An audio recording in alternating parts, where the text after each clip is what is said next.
Welcome नाजरीन, मैं आपके लिए एक दिलचस्प वीडियो लेकर आया हूँ। जैसा कि आप इस वीडियो में देख रहे हैं कि इंजन को स्टार्ट किया जा रहा है और ये स्टार्टिंग किस तरह होती है ये आप नाजरीन खुद देख सकते हैं। ये सुपर हैवी मशीन है जो कि चलाई जा रही है और ये पानी से गुजार रहे हैं।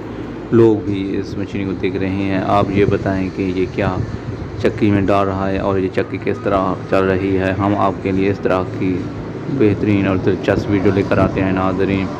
आगे ये इस बंदे को देखें, इसके अंदर क्या डाला हुआ है और ये घिर पड़ता है बार बार, हालांकि घर तक जाते हुए एक फुटबॉल की तरह इसे इकट्ठे करता और जो पकड़ता रहता है, लेकिन ये कहीं दूर जाकर फिर भी गिरा देता है।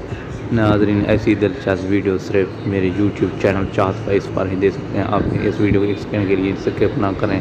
हम आपको इस तरह की मुनफरद दिलचस्प वीडियो पेश करते रहेंगे नाज़रीन। लेकिन आपकी छोटी गुजारिश, मेरे चैनल को सब्सक्राइब लाइक करना भी ना भूलें। आप जुड़े रहिए चाहत वाइस के साथ। Thanks for watching.